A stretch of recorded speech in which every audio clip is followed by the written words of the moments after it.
Hello friends, नमस्कार। सन pharma की बात करते हैं। 30/7/2021 को इसका रिजल्ट आना था। तो क्या नंबर्स रहे हैं उसको चेक करते हैं। रेवेन्यू, प्रॉफिट और ईपीएस, अर्निंग पर शेयर की बात करेंगे। दिग्गज कंपनी है सन फार्मा और कछुए की चाल की तरफ ऊपर की तरफ जा रहा है जिनके पोर्टफोलियो में है। तो नंबर्स देखते हैं और उसी के अनुसार एनालिसिस और विश्लेषण करेंगे कि लॉन्ग टर्म के लिए कैसा रह सकता है। जो शॉर्ट टर्म और इंट्राडे कर रहे हैं तो उसकी भी बात करेंगे। स्टॉक प्राइस में एक मूव दिख रहा है अभी।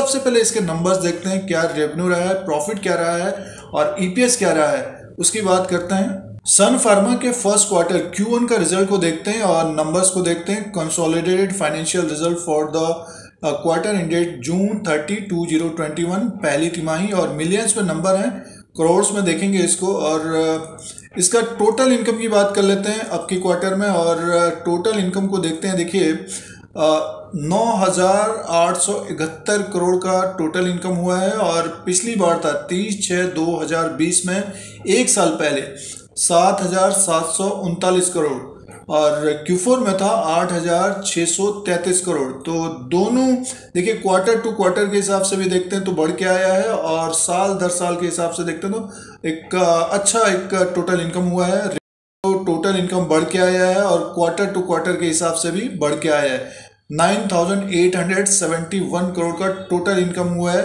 और आगे की तरफ देखते हैं तो एक्सपेंसेस का कॉलम देख लेते हैं।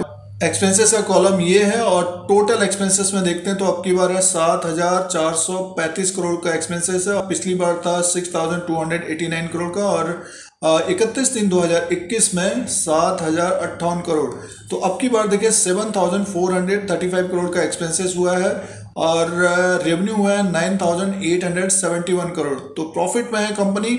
टोटल प्रॉफिट की बात कर लेते हैं सीधे से। देखिए टोटल प्रॉफिट को देखते हैं तो ये नेट प्रॉफिट एंड लॉस का ये कॉलम है और 1,444 करोड़ का प्रॉफिट हुआ है कंपनी को अब की बार। और पिछली बार दोस्तों एक तरह से नुकसान था, 1,655 करोड़ का नुकसान था। ये नुकसान से एक तरह से प्रॉफिट में आई है कंपनी और 1,444 करोड़ का प्रॉफिट हुआ है।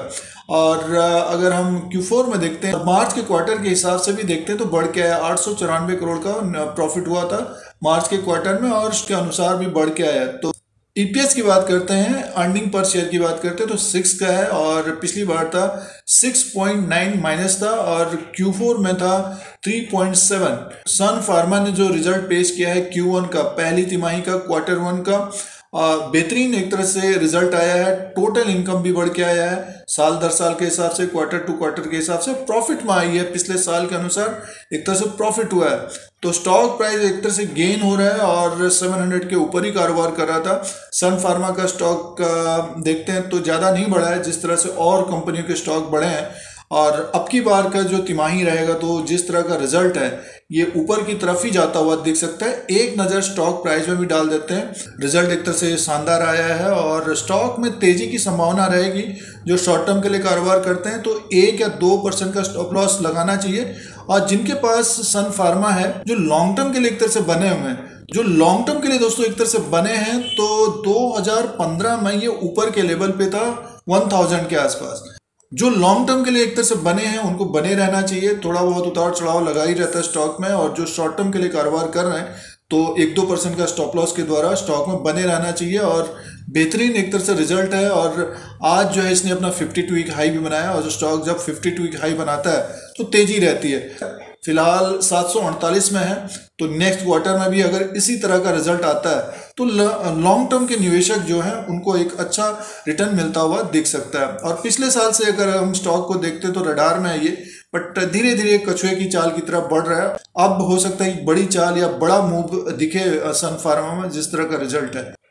सन फार्मा का एनालिसिस और विश्लेषण करते हैं तो पहली तिमाही के जो नंबर देखे हमने, क्वार्टरली जो नंबर देखे तो बेहतरीन नंबर पेश किए हैं। स्टॉक में ज़्यादा तेजी नहीं आई है, तो हो सकता है कि अब नेक्स्ट 3 मंथ में ये हमें ऊपर की तरफ जाता हुआ दिखे।